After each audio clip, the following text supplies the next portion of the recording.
हमारा पिछला टॉपिक था इंट्रोडक्शन और एनवायरनमेंट से रिलेटेड की डेफिनेशन क्या है, उसके फंक्शंस क्या है।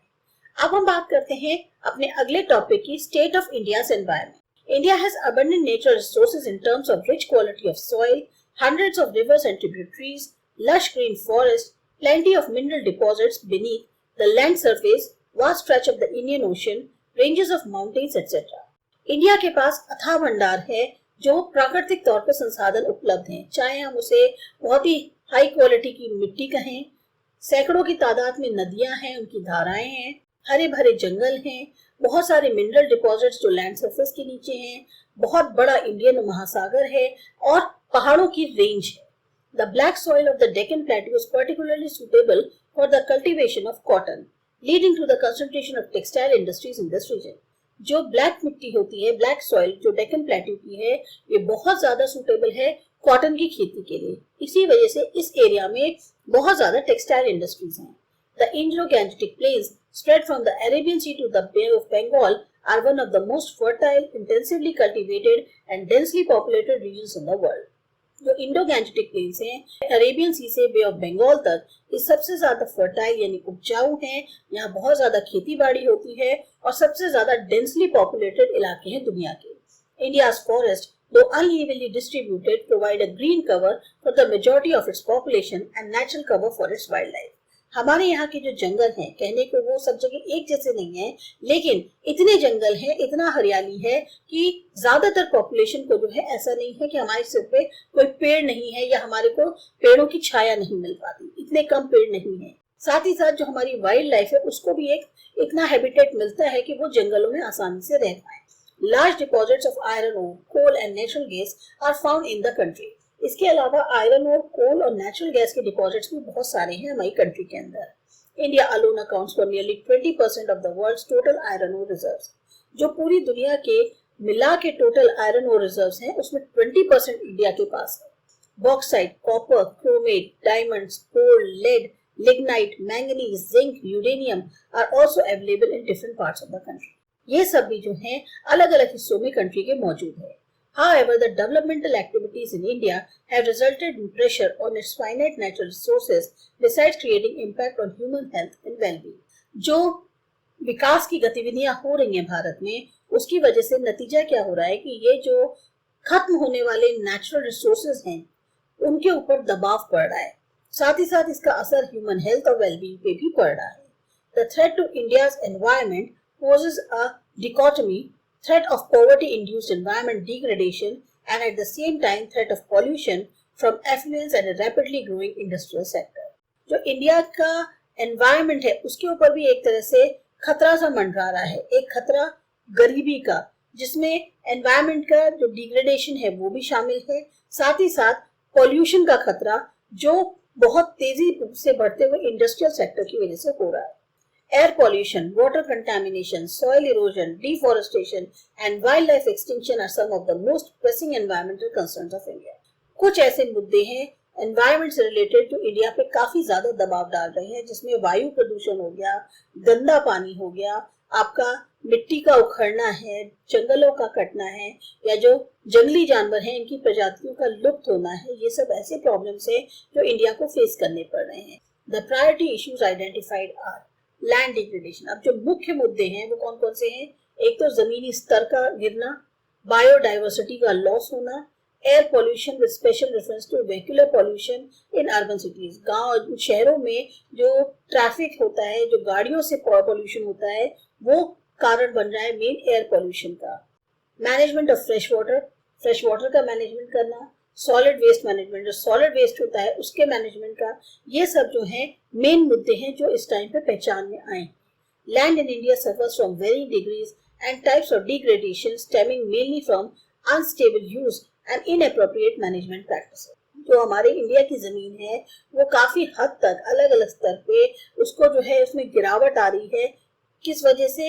एक तो अस्थायी तौर पे उसका इस्तेमाल नहीं हो रहा है, दूसरा जो मैनेजमेंट है, तरीका जो है उसके रख रखाव का, वो भी जो है सही नहीं है। चिपको और Appiko, what's in a name?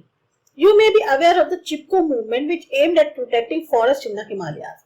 जो चिपको आंदोलन था उसका मुख्य उद्देश्य था कि जंगल जो है हिमालय में उनको बचाया जाए। In Karnataka a similar movement took a different name, Appiko, which means to hug. वही कर्नाटक में एक और उसी के जैसा आंदोलन हुआ जिसका नाम था अपिको और इसका मतलब था हग करना। On 8 September 1983, when the falling of trees was started in Salkani forest in Sirsi district, 160 men, women and children hugged the trees and forced the woodcutters to leave. 8 सितंबर 1983 को जब पेड़ काटने शुरू किए गए सलगनी फॉरेस्ट में सिरसी डिस्ट्रिक्ट के अंदर, तो वहां करीब 160 मेन, वुमेन और चिल्ड्रन ने आके ट्रीज को हग कर लिया, जिसकी वजह से मजबूर होकर जो वुड कटर्स थे उनको जाना पड़ा। They kept vigil in the forest over the next 6 weeks. अगले 6 हफ्तों तक उन्होंने एक तरह से जंगल की ऐसे ही निगरानी करी। Only after the forest officials assured the volunteers that the trees will be cut scientifically and in accordance with the working plan of the district, they did leave the trees. जब फॉरेस्ट के जो official थे उन्होंने इस बात की उनको तसल्ली दी कि ट्रीज जो है तभी काटे जाएंगे जो साइंटिफिक तौर पे या फिर जो उनका डिस्ट्रिक्ट का वर्किंग प्लान होगा उसके अकॉर्डिंग, तभी जाकर उन्होंने पेड़ों को छोड़ा। When commercial felling by contractors damaged a large number of natural forests, the idea of hugging the trees gave the people hope and confidence that they can protect the forest. जिस तरीके से contractors के द्वारा commercial scale पर trees को काटा जा रहा था और इस तरह से कितने प्राकृतिक जो जंगल थे वो बर्बाद हो रहे थे, तो ये जो आइडिया था कि ट्रीज को हग कर लो, इससे लोगों को एक उम्मीद बंधी और विश्वास हुआ कि वो जंगल को बचा सकते हैं। On that particular incident, with the felling discontinued, the people saved 12,000 trees. और ये जो एक घटना हुई, इससे क्या हुआ कि जो जंगल की कटाई थी एक तरह से वो रोक दी गई और लोगों ने लगभग 12,000 पेड़ बचा लिए। Within months, this movement spread to many adjoining districts. और कुछ ही महीनों में ये जो आंदोलन था आस पड़ोस के जितने भी डिस्ट्रिक्ट्स थे वहां पर फैल गया। Indiscriminate felling of trees for fuel wood and for industrial use has led to many environmental problems. बिना किसी भेदभाव के आप बस जंगल को काटते चले जा रहे हैं, पेड़ों को काटते चले जा रहे हैं ईंधन की लकड़ी के लिए, इंडस्ट्रियल के इस्तेमाल के लिए। इससे क्या हो रहा है, बहुत सारी एनवायरनमेंट से रिलेटेड समस्याएं खड़ी हो रही हैं। 12 years after setting up of a paper mill in Uttar Canara area, bamboo has been wiped out from that area. ये जो पेपर मिल उत्तर कनारा एरिया में स्थापित की गई, 12 साल बाद देखा जाए तो वहां से बैम्बू जो है वो उसका बिल्कुल नामो निशान साफ हो गया। Broad leaf trees which protected the soil from direct onslaught of rain have been removed. The soil washed away and bare laterite soil left behind. जो चौड़े चौड़े पत्तियों वाले पेड़ थे जो मिट्टी की रक्षा करते थे कि डायरेक्ट उस पे जो है बारिश की एकदम से वो बूंदे नहीं गिरती, वो हटा दिए गए। अब इससे क्या है, मिट्टी इजीली बह जाती है और खाली जो लेटराइट सॉइल है वो रह गई है। ना nothing rose but a weed, अब कुछ नहीं उगता वहां पर, सिर्फ जंगली घास उगती है। सेज अ फार्मर, ये एक किसान का कहना है।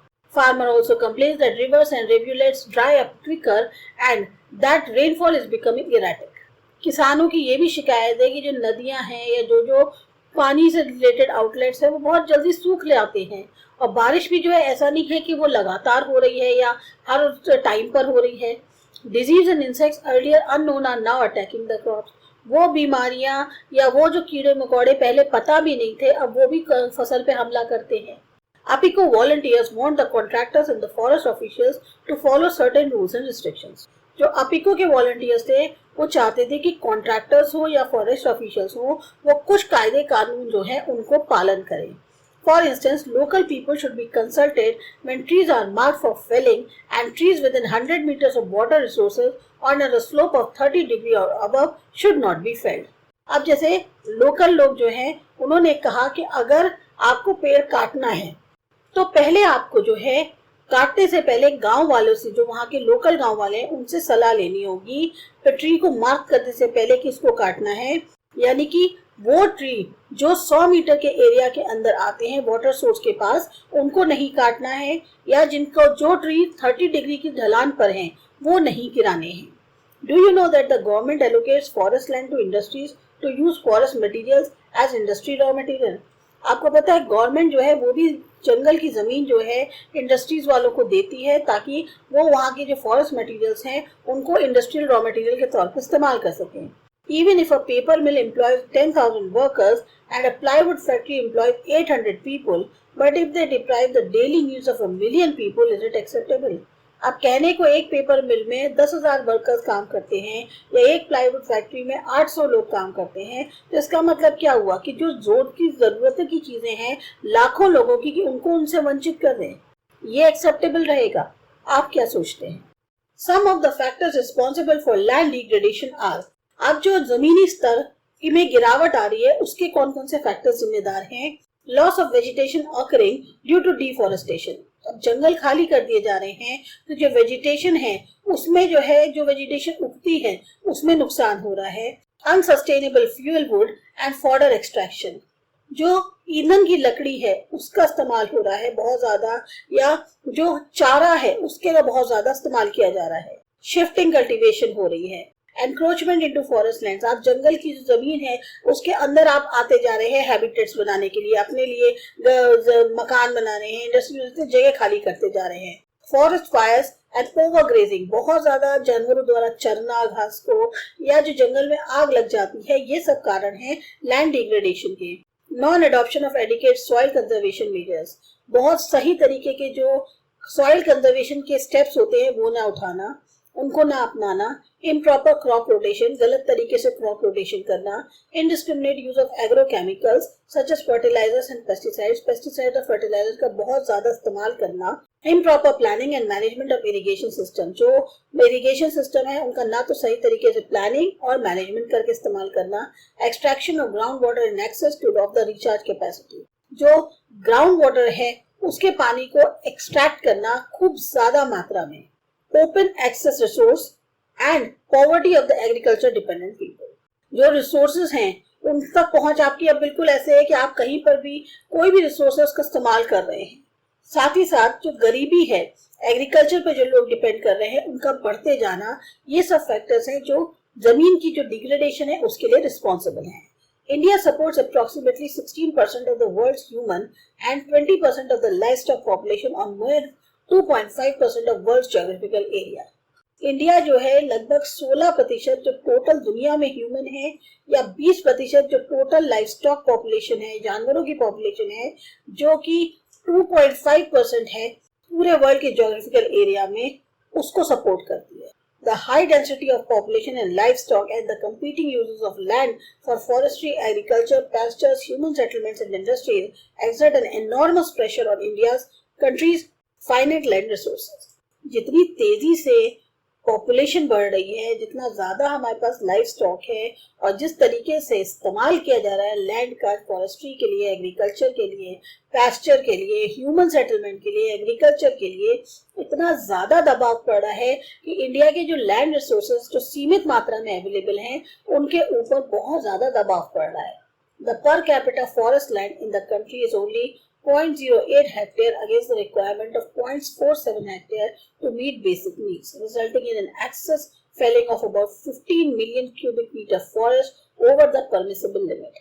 जो per capita forest land country के अंदर है वो खाली 0.08 हेक्टेयर है, जितनी जरूरत है 0.47 हेक्टेयर की, ताकि जो बेसिक जरूरतें हैं उनको पूरा किया जाए। नतीजा क्या हो रहा है कि लगभग 15 मिलियन क्यूबिक मीटर फॉरेस्ट जो है वो खाली कर दिए गए, जो एक लिमिट से बाहर है। Estimates of soil erosion show that soil is being eroded at a rate of 5.3 billion tons a year for the entire country, as a result of which the country loses 0.8 million tons of nitrogen. Estimate बताते हैं कि ये जो soil erosion हो रहा है, इसमें जो soil erode हो जाती है लगभग 5.3 बिलियन टन एक साल में हो जाती है पूरी कंट्री में से। नतीजा क्या होता है कि हमारी कंट्री लगभग 0.8 मिलियन टन की जो नाइट्रोजन है उसे खो देती है। 1.8 million tonne of phosphorus and 26.3 million tonne of potassium every year. खाली नाइट्रोजन ही नहीं, 1.8 मिलियन टन फास्फोरस और 26.3 मिलियन टन पोटेशियम हम हर साल खो देते हैं। According to the Government of India, the quantity of nutrients lost due to erosion each year ranges from 5.8 to 8.4 million tons. Government of India के अनुसार जो क्वांटिटी है न्यूट्रिएंट्स की, उसका जो लॉस हो रहा है इरोजन की वजह से हर साल वो 5.8 से 8.4 मिलियन टन हो रहा है। Pollution control boards. In order to address two major environmental concerns in India, with water and air pollution, the government set up the Central Pollution Control Board in 1974. ये जो दो बड़े एनवायरनमेंट से related problems है India के अंदर, water और air pollution की समस्या को हल करने के लिए गवर्नमेंट ने जो है एक सेंट्रल पॉल्यूशन कंट्रोल बोर्ड स्थापित किया 1974 में. This was followed by states establishing their own state level boards to address all the environmental concerns. इसके बाद जो स्टेट्स थे उन्होंने भी अपने अपने स्टेट लेवल पर बोर्ड स्थापित किए ताकि सारी एनवायरनमेंट से रिलेटेड समस्याओं को देखा जा सके. They investigate, collect and disseminate information relating to water, air and land pollution. Lay down standards for sewage, trade effluent and emissions. अब इन लोगों ने सबने तहकीकात करी, जानकारी इकट्ठी करी, पानी, हवा और जो लैंड से प्रदूषण की समस्या है उसको लेकर फिर कुछ स्टैंडर्ड्स बनाए कि किस तरह से सीवेज या ट्रेड का जो एफ्लुएंट है और एमिशंस हैं इनको जो है आपको डिस्पोज ऑफ करना है. These boards provide technical assistance to the government in promoting cleanliness of streams and wells by prevention, control and abatement of water pollution and improve the quality of air and to prevent, control or abate the air pollution in the country. अब ये board जो है आपको तकनीकी तौर पे सहायता provide करते हैं गवर्नमेंट को कि किस तरीके से जो स्ट्रीम्स हैं, वेल्स हैं, इनको साफ किया जाए, कैसे रोका जाए, कंट्रोल किया जाए, वाटर पॉल्यूशन को, क्वालिटी जो एयर की है उसको इम्प्रूव किया जाए या जो रोकना है, कंट्रोल करना है वो एयर पॉल्यूशन को कंट्री के अंदर. These boards also carry out and sponsor investigation and research relating to problems of water and air pollution and for the prevention, control और abatement. ये जो बोर्ड्स हैं ये करते भी हैं, स्पॉन्सर भी करते हैं इन्वेस्टिगेशन को, रिसर्च को, जो भी इन प्रॉब्लम संबंधित हैं, चाहे वाटर से हो, एयर पॉल्यूशन से हो, उनका रोकना हो, कंट्रोल करना हो या फिर खत्म करना हो. They also organize through mass media a comprehensive mass awareness program for the same. इसके लिए ये जो है मास मीडिया की मदद लेते हैं, जो एक जन जागरूक करने वाले प्रोग्राम्स हैं वो भी ये चलाते हैं. They also prepare manuals, codes and guidelines relating to treatment and disposal of sewage and trade effluents. जो भी इंडस्ट्रियल वेस्ट निकलता है, सीवेज का डिस्पोजल है, उन सब के लिए ये लोग मैनुअल्स तैयार करते हैं, कोड्स और गाइडलाइंस तैयार करते हैं कि पहले कैसे उसको ट्रीट करना है और फिर आपको डिस्पोज करना है. They assess the air quality through regulation of industries. जो एयर की क्वालिटी है वो कैसी है, ये किसके थ्रू वो जज करते हैं कि इंडस्ट्रीज को रेगुलेट करके. In fact state boards through their district level officials periodically inspect every industry under their jurisdiction to assess the adequacy of treatment measures provided to treat the effluent and the gaseous emissions. जो state boards हैं वो अपने district level officials की मदद से periodically यानी कि एक टाइम टू टाइम इंस्पेक्ट करते रहते हैं हर इंडस्ट्री को जो उनके जुरिस्डिक्शन में आती है, ताकि ये जज कर पाए कि जो ट्रीटमेंट मेजर्स हैं वो कितने सही तरीके से वहाँ पर प्रोवाइड किए गए हैं, कैसे वो ट्रीट कर रहे हैं जो भी एफ्लुएंट है या गैसियस एमिशंस निकल रहे हैं. It also provides background air quality data needed for industrial sitting and town planning. साथ ही साथ एक एयर क्वालिटी डेटा भी जो है वो प्रोवाइड कराते हैं कि अगर कोई इंडस्ट्रियल या टाउन प्लानिंग हो रही है तो उसको किस तरह से ध्यान में रख के उन्हें आगे वर्कआउट करना है.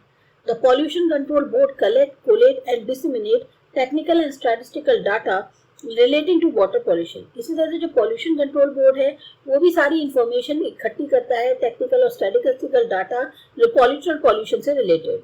They monitor the quality of water in 125 rivers, including the tributaries, wells, lakes, creeks, ponds, tanks, drains and canals. अब इनका काम क्या है कि ये मॉनिटर करते हैं कि पानी की क्वालिटी कैसी है और ये डेटा इकट्ठा होता है 125 रिवर्स के पानी को कलेक्ट करके, जिसमें उनकी ट्रिब्यूटरीज भी शामिल हैं, वेल्स हैं, लेक्स हैं, creek, pond, tanks, drains, canal, सबसे पानी इकट्ठा किया जाता है. Visit a nearby factory irrigation department and collect the details of measures that they adopt to control or the air pollution. अब आपको ये देखना होगा, आप कोई अगर किसी इरिगेशन डिपार्टमेंट या फैक्ट्री को विजिट करते हैं तो वहाँ पर आप डिटेल्स कलेक्ट करिए कि किस तरह के स्टेप्स उठाए गए हैं वाटर और एयर पोल्यूशन को कंट्रोल करने के लिए.